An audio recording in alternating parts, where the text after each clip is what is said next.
Broadcasting live from the True Crime Today studios to the world.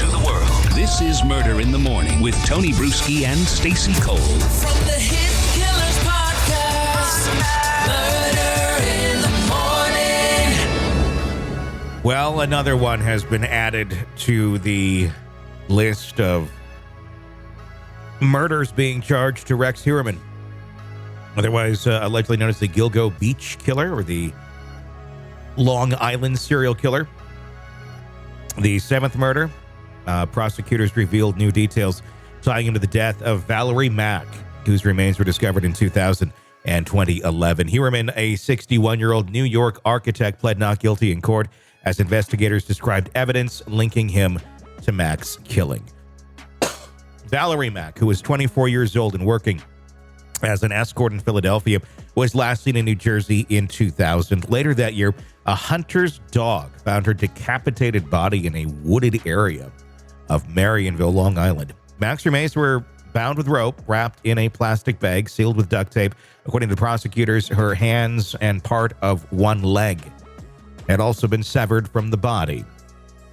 More than a decade later, in 2011, authorities found additional remains belonging to Mack along Ocean Parkway near Gilgo Beach.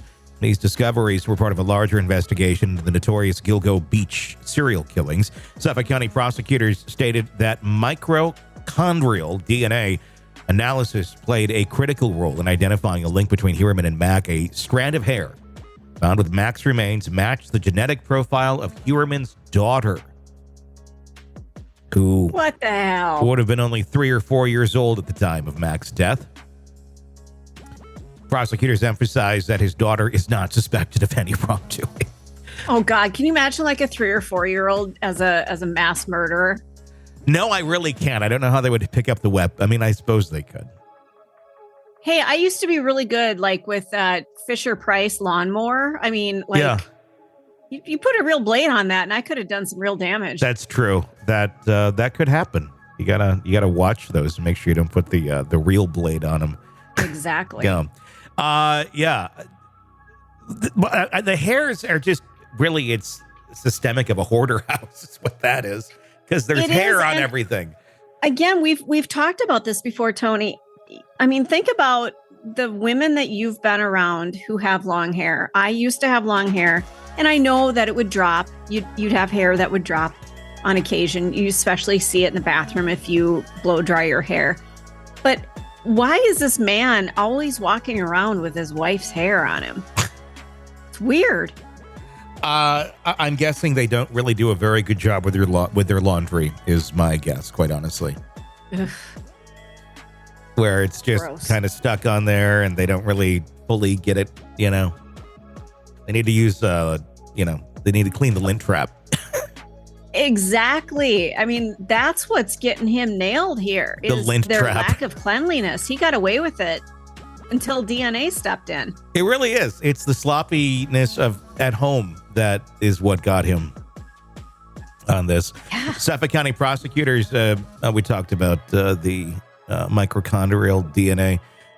Investigators also pointed to disturbing evidence seized during the investigation. Among Heuermann's possessions were 350 electronic devices containing violent pornography. Because one's not enough. 300. What does that mean? Electronic device? We're talking like 350, like iPads, USB phones. drives. I mean, that's a lot of stuff. Or are we talking like little like USB drives as an electronic device? It's a really good question. I'm not sure how they define that. Or a disc or what? I don't know. Maybe discs. I don't know. It just seems like a lot of devices if we're thinking like phones and iPads. I'm thinking that they're counting other things in there too. That individually. I would hope so, 'cause that's a lot. Yeah. Why do you need that many? 350 electronic devices containing violent pornography featuring bondage, torture, and mutilation. Prosecutors describe these materials as eerily consistent with the condition in which Mack's body was found.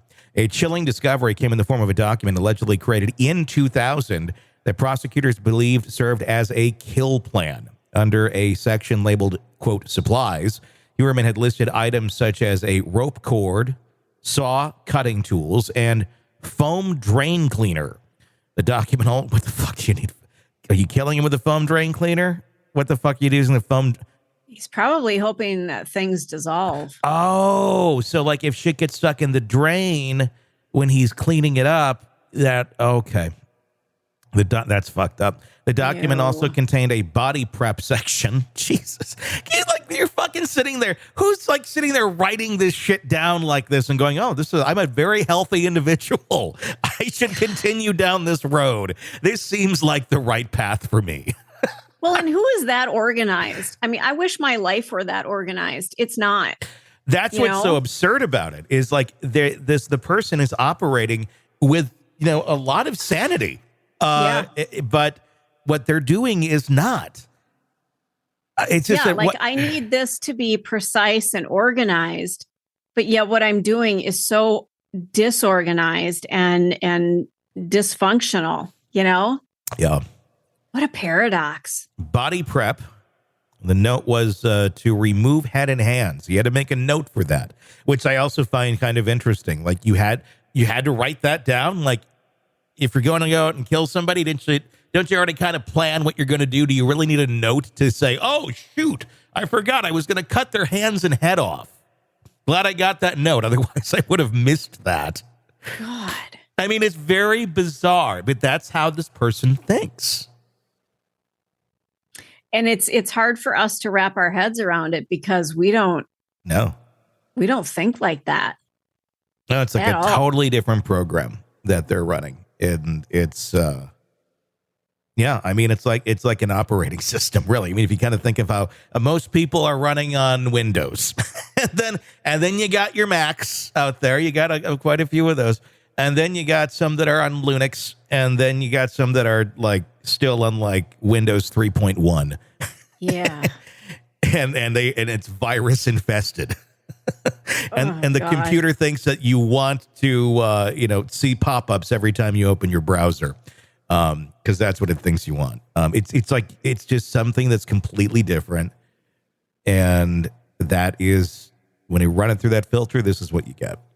More than anything, when we get to trial with this case, I want to know how he justifies what these files are for. Let's just say, Rex, you didn't do any of the stuff, okay? You're not linked to any of the bodies. What's this bullshit filing system and organizational system that you've got going? What's this pertain to? They're going to say it's planted. I don't see any other defense that he could possibly go with on any of this other than that he's being, falsely accused and they're planting evidence on him or something. Oh, so help me God, if we get a Michael Proctor correlation in here. Well, no shit. Yeah. But this is why but look, the feds did this investigation. So this is done right. This isn't, Looky Loo, and the random, Kerfunkel police department that's coming in here and messing things up. So I don't think you're going to have a Michael Proctor in here. At least I hope you don't.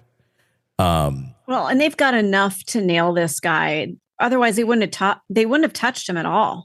Yes. So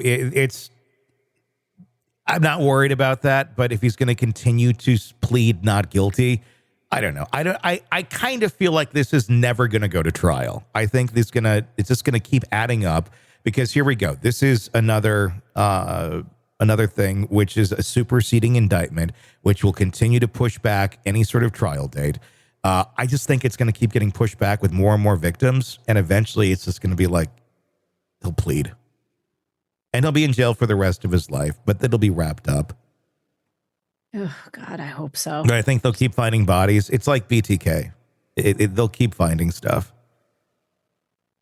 This is such a sick case. I'm guessing people feel relieved at this point. I don't know. Yeah, I mean, he's gone. But, I mean, there's a lot of bodies that go on these beaches for a lot of different reasons out there. So there's still horrible human beings. Just because this monster's gone doesn't mean this is just one they caught. There's it's like, I caught a fish. Aren't you glad all the salmon are out of the sea now? Like, no, there's a lot more salmon out there.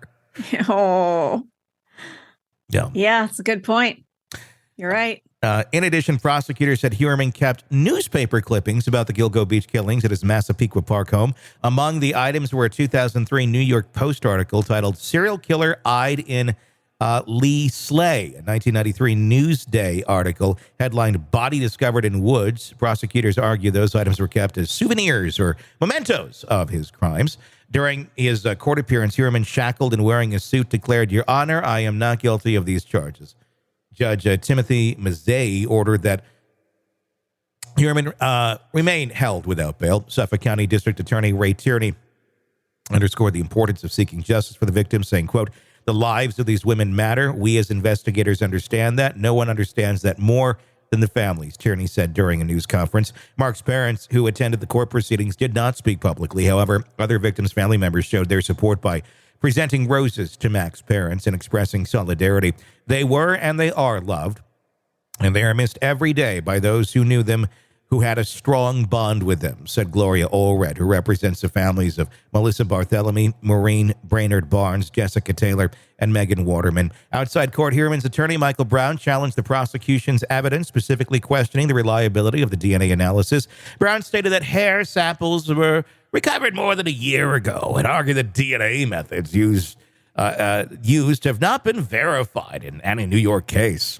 Basically spitting a lot of word soup there of just randomness. What word am I looking for there? Word salad. I like soup. I think salads or soup's a little more, you don't know what you're going to get when you put that spoon in the bowl. Well, it's like alphabet soup. You're trying to spell words and they don't make any sense. Mm-hmm. But soup, it kind of all flows together. Salad's a little more, it can be separated easier. You might get a little bit of sausage in there. You might get a little bit of noodle in there. And, oh, look at this. Mom's fingernail fell off in there, too. And ew, what is this crunchy? And a hair. And a little hair, yeah. And a toenail, a big toenail, just for... Gross. Heuermann, who was initially arrested in 2003, has pled not guilty to the murders of 6 other women. Melissa, okay, we already did that. Gilgo Beach, yeah. So it's a fucked up story, and it just continues to get more fucked up by the day. I just wish we could just be done with him. Can we just get to the trial and be done?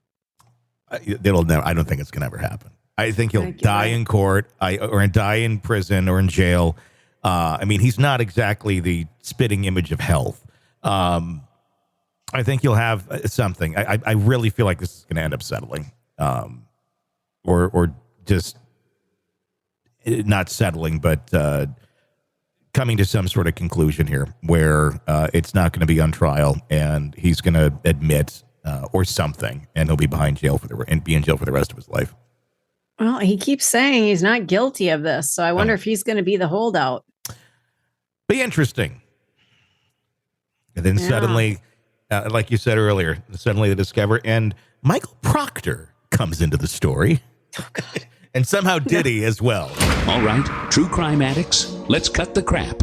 You're knee-deep in the gory details of your favorite podcast when suddenly a commercial hits like a bad meal. Seriously? You deserve better. Upgrade to True Crime Today Premium Plus on Apple Podcasts, where you can binge without those annoying ads. Plus, get extended interviews that go deeper into the darkness and early access to episodes so you can be the first to know. It's like trading up from fast food to fine dining, but with more blood. So, go ahead. Search for True Crime Today Premium Plus on Apple Podcasts. Subscribe and feast on the good stuff.